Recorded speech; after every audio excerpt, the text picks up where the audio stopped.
Have you seen the backlog in visa applications that COVID-19 has brought? The waiting line has exploded, but like everything in life, if you have a solid plan and the right information, you will see that there's a light at the end of the tunnel. And that's what we're going to discuss today on the tip of the week.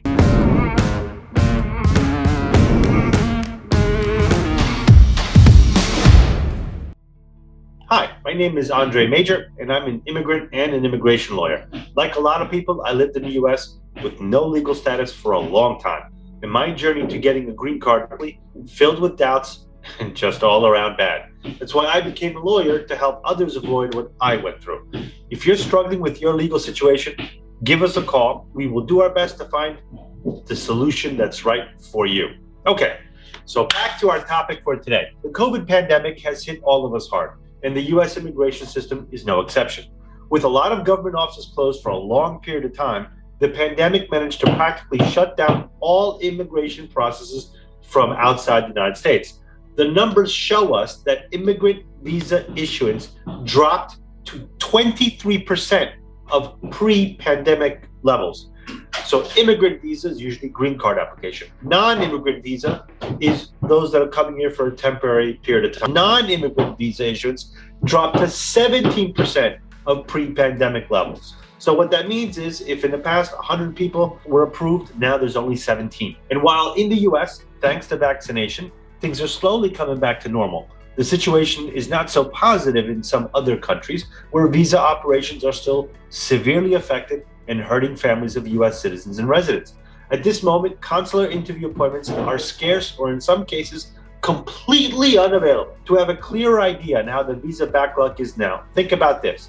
Before the pandemic, the number of immigrant visas issued averaged about 39,000 a month. That's about 39,000 green cards.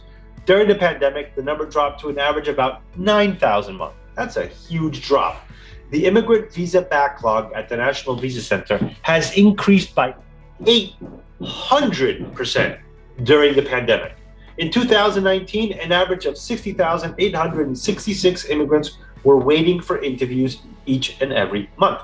As of May 2021, National Visa Center is holding on to 481,965 documentarily complete visa applications that are pending the scheduling of an interview. Worldwide, only 22,576 immigrant visas interviews were scheduled for May. Now, in April, there were 475,000 documentarily complete visa applications on the NVC. Now in May, there's over almost 7,000 more. So the backlog is going in the wrong direction. So those were the bad news. Nobody likes to hear them, but we need to know where we are so we can know how to move forward.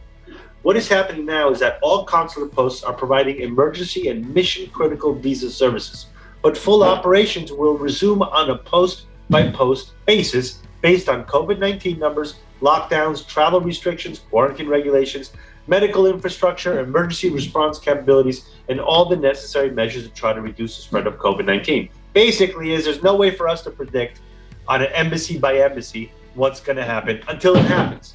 And currently, the immigrant visas are being prioritized over non-immigrant visas. That means, again, generally family-based applications are prioritized over employment-based applications. The State Department recently divided the immigrant visa categories into 4 tiers of priority.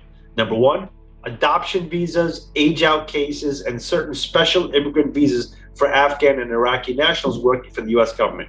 2, immediate relative, fiancé, and returning resident visas. 3, family preference and special immigrant visas for certain employees of the U.S. government abroad.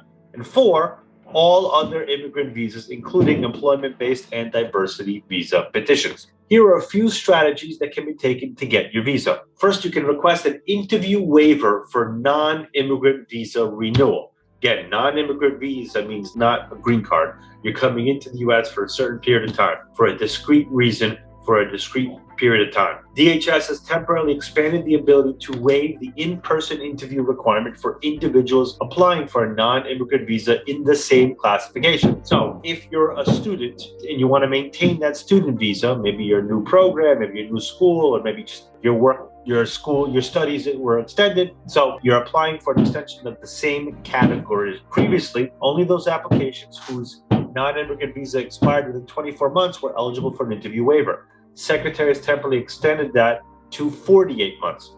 Second, you can request a visa waiver at the port of entry on Form I-193.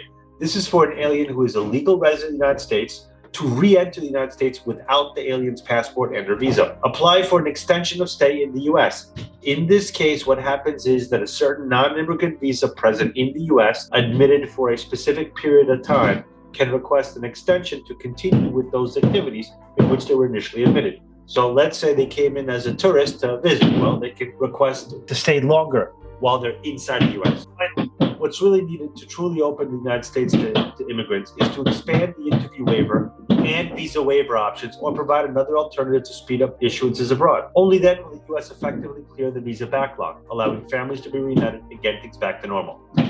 If you need help with your immigration case, call our office. If we can't help you, we won't take your money. Thank you to everyone who watches our videos. I appreciate your likes, shares, and comments. If there's something you want to know about in U.S. immigration, write a comment below. We'll try to answer it on our page or in a future video. Thanks for watching. If you have something you have a question about, again, please post it below. I'm here to help you make your immigration journey as smoothly as possible. And if you think this video would be of help to somebody, to a friend or loved one, please share it with them. Stay healthy and be well.